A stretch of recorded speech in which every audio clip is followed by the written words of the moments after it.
Horror कहानियां थी। शब्द, तुझे भरोसा नहीं ना, तो फिर जा अपने कमरे में जाकर देख। तेरे पलंग के नीचे तुझे तेरी माँ की हड्डियां मिलेंगी। प्रभात दौड़कर अपने कमरे में जाता है और अपने पलंग के नीचे देखता है। वहां पर सचमुच एक कंकाल पड़ा हुआ था और उसके शरीर पर जो कपड़े थे वो प्रभात की माँ के थे।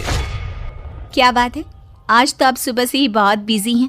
ऐसा क्या लिख रहे हैं? बस एक फैमिली की कहानी लिख रहा था। जैसे हमारी फैमिली है ना, तुम, माँ और मैं, लेकिन थोड़े अलग तरीके से, क्योंकि ये कहानी हॉरर है और इसमें जो आदमी है ना, मैंने उसकी बीवी को मार दिया है। मतलब कहानी में ऐसा लिखा है। और जानती हो, उसके बाद जो बीवी है ना, वो एक बुरी आत्मा बन जाती है। क्या बेटा, इस तरह की डरावनी कहानियां क्यों लिखता है तू? जानता है ना, हम जो सोचते हैं, जो लिखते हैं, हमारा दिमाग पूरा दिन वैसा ही होता रहता है। माँ, परेशान होने वाली क्या बात है? राइटर हूँ मैं, मेरा तो काम है कहानियां लिखना। और वैसे भी ये सिर्फ एक कहानी है माँ, कोई सच नहीं है। उसके बाद कुछ दिन बीत जाते हैं। एक रात प्रभात को अपने ऑफिस से लौटने में देरी हो जाती है।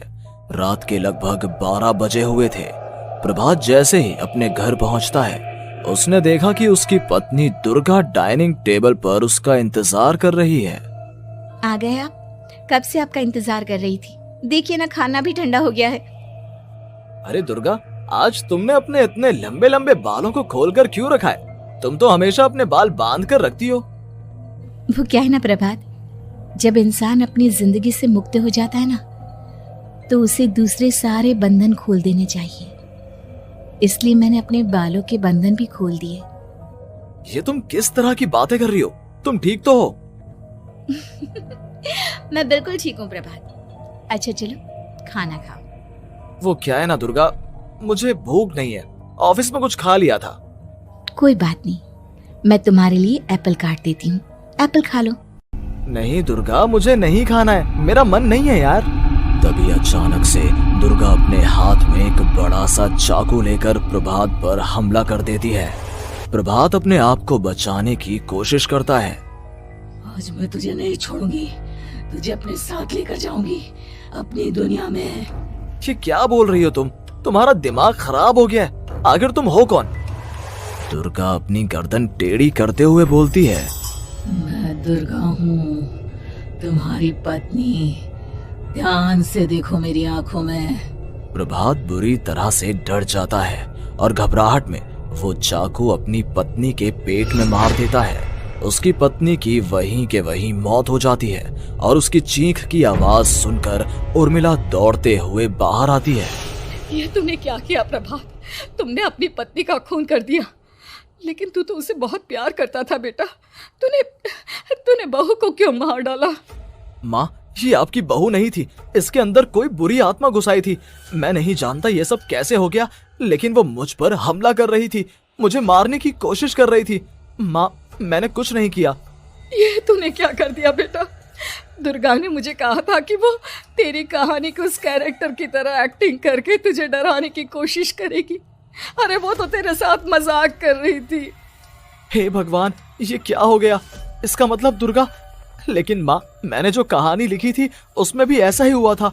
उस औरत ने अपने पति के साथ मजाक किया और गलती से उसके पति ने उसके पेट में चाकू मार दिया। मेरी कहानी सच कैसे हो सकती है? माँ, मुझे बहुत डर लग रहा है। अब ये सोच, दुर्गा की लाश का क्या करें हम? अगर गलती से भी ये बात बाहर फैल गई ना, तो तुझे पूरी जिंदगी जेल की सलाखों के पीछे रहना पड़ेगा। एक काम करते हैं माँ, हम घर के पीछे वाले बगीचे में उसकी लाश को दबा देते हैं। अगर कोई पूछेगा तो कह देंगे कि उर्मिला अपने मायके गई और फिर एक दिन हम भी अचानक यहाँ से कहीं दूर चले जाएंगे। कोई नहीं आएगा हमें पूछने, कोई नहीं आएगा माँ, बाद में जो होगा हम देख लेंगे। प्रभात अपनी माँ उर्मिला की मदद से दुर्गा की लाश को अपने घर के बगीचे में गाड़ देता है। कुछ दिन तो ऐसे ही बीत जाते हैं, लेकिन एक दिन अचानक रसोई से आ रही कुछ आवाजें सुनकर प्रभात की नींद खुलती है।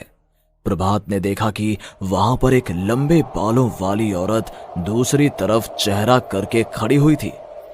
कौन है? कौन है वहां पर? अरे कौन हो तुम? मैं दुर्गा हूँ प्रभात।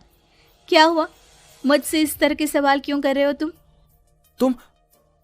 तुम दुर्गा नहीं हो सकती। दुर्गा तो प्रभात, मैं तुम्हारी पत्नी हूँ, तुम मुझे कैसे भूल सकते हो? 4 दिन के लिए मायके क्या चली गई, तुम तो मुझे भूल ही गए। अब अगली बार ना मैं कहीं नहीं जाऊंगी। पता चला तुमने तो मुझे पहचानने से ही इनकार कर दिया। नहीं, तुम दुर्गा नहीं हो सकती। तुम दुर्गा हो ही नहीं सकती। मैं जानता हूं ये सब क्या हो रहा है। मैंने अपनी कहानी में लिखा था कि उस आदमी की पत्नी की मौत के बाद एक बुरी आत्मा उसका रूप लेकर उसके घर में आ जाती है। तुम वही हो ना? और अचानक से खूबसूरत दुर्गा का चेहरा काला पड़ जाता है। उसकी आंखें लाल हो जाती हैं और पूरे शरीर पर बाल, लंबे नुकीले नाखून, उसके दोनों पैर उल्टे हो जाते हैं और बेहद डरावनी आवाज में वो चिल्लाकर कहती है, बुरी आत्मा, मेरा खून करके मुझे अपने ही घर में गाड़ कर तू मुझे बुरी आत्मा कह रहा है? मैं तुझे छोड़ूंगी नहीं। और अचानक से प्रभात के घर में बेहद डरावनी आवाजें गूंजने लगती हैं। घर में चारों तरफ बहुत सारी बुरी आत्माएं नजर आने लगती हैं। प्रभात घबरा कर अपनी माँ को आवाज देता है, माँ कहाँ है आप? जल्दी आइए माँ, देखिए ना ये सब क्या हो रहा है। प्रभात ने देखा कि अचानक से उसकी माँ कमरे से दौड़ कर आती है। क्या हुआ प्रभात? और ये लोग कौन है? इन सब की गर्दन टेढ़ी क्यों है? इनके बाल खुले हुए।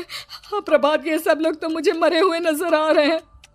हाँ माँ, ये सब लोग मरे हुए ही हैं और ये ठीक वैसा ही हो रहा है जैसा मेरी कहानी में हुआ था।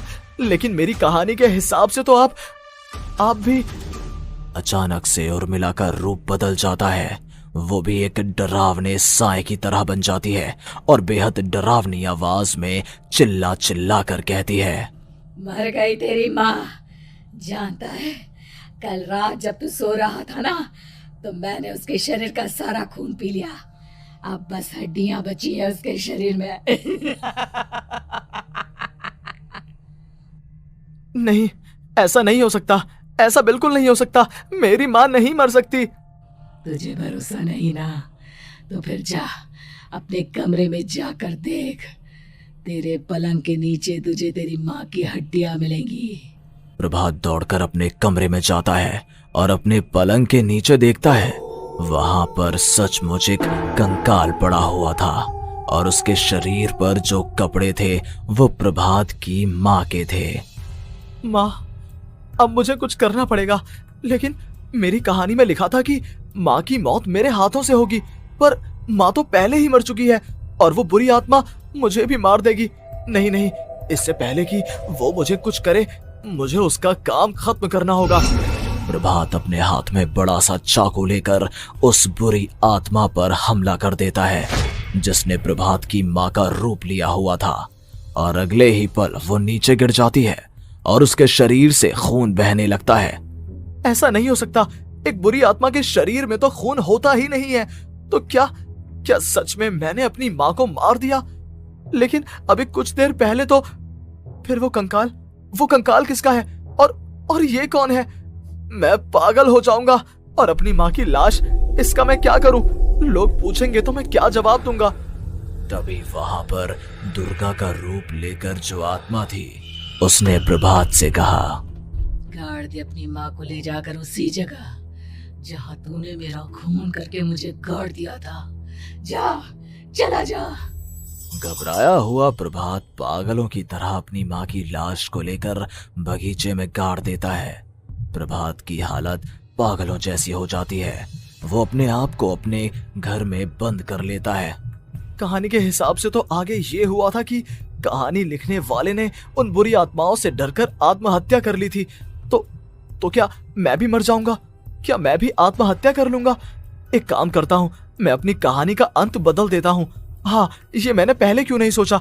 मैं लिख दूंगा कि कहानी को लिखने वाला आत्महत्या नहीं करता, बल्कि कहीं दूर जाकर नए सिरे से अपनी जिंदगी शुरू करता है। यही सोचकर प्रभात ने अपनी लिखी हुई कहानी को बाहर निकाला और उसे पढ़ना शुरू किया। ये देखकर वो हैरान रह गया कि कहानी का क्लाइमैक्स तो किसी ने पहले ही बदल दिया था। ये क्या?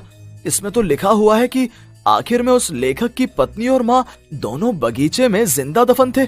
बुरी आत्माओं ने उनको कैद करके रखा था और वो लेखक अपनी माँ और पत्नी दोनों को जिंदा बाहर निकाल लेता है। लेकिन ये सब लिख किसने दिया? प्रभात दौड़कर बगीचे में जाता है और वहां पर खुदाई करना शुरू कर देता है। प्रभात देखता है कि वहां पर लकड़ी के 2 बड़े संदूक हैं और उनके अंदर से आवाजें आ रही हैं। प्रभात बचा लो मुझे, अगर थोड़ी देर और हो गई तो वो मुझे छोड़ेगी नहीं। बेटा देखो, मैं इस बक्से के अंदर बंद हूँ, प्लीज मुझे बाहर निकालो, वो बुरी आत्मा किसी भी वक्त मुझे मार डालेगी। प्रभात वो दोनों बक्से बाहर निकालता है और अपनी पत्नी और माँ दोनों को आजाद करवा लेता है। लेकिन तभी वहां पर अचानक से एक बेहद डरावनी और खौफनाक दिखने वाली औरत आ जाती है। तुझे क्या लगा था इतनी आसानी से अपनी पत्नी और माँ को बचा लेगा? बस 5 मिनट और उसके बाद अमावस का चांद आसमान में आने ही वाला है। लेकिन तूने इन दोनों को बाहर निकाल लिया, अब तुझे मरना होगा। नहीं, मैं जानता हूँ मैं नहीं मरूंगा, और अब आगे क्या करना है ये भी मुझे पता है। प्रभात ये बहुत खतरनाक है, हमें मार डालेगी प्रभात, चलो यहाँ से। नहीं दुर्गा, अब मुझे अच्छी तरह से पता चल चुका है कि इस बुरी आत्मा से हम कैसे पीछा छुड़वा सकते हैं। और इतना कहकर प्रभात अपने हाथ में पकड़ी हुई सिंदूर की थैली उस बुरी आत्मा के ऊपर उछाल देता है। कुछ ही देर में वो जमीन पर गिरकर राख में बदल जाती है। ये सब क्या हो रहा था बेटा? ये सब तुम्हारी लिखी हुई इस कहानी की वजह से हुआ है ना? नहीं माँ, पहले मुझे भी ऐसा ही लगा, लेकिन बाद में पता चला कि बरसों पहले हमारे इस बगीचे की जमीन के अंदर किसी को जिंदा गाड़ दिया गया था और बस उसी औरत की आत्मा हमें परेशान कर रही थी। उसी ने मेरे शब्दों में जान डालकर उस कहानी को जिंदा कर दिया था। मुझे माफ कर दो प्रभात, मैंने आपकी कहानी के साथ छेड़छाड़ की थी और उसे बदल दिया था। माफी मांगने की जरूरत नहीं है दुर्गा, तुम्हारे उस बदलाव की वजह से ही आज हम सब जिंदा हैं, क्योंकि आखिर में कहानी में वो हुआ जो तुमने लिखा था।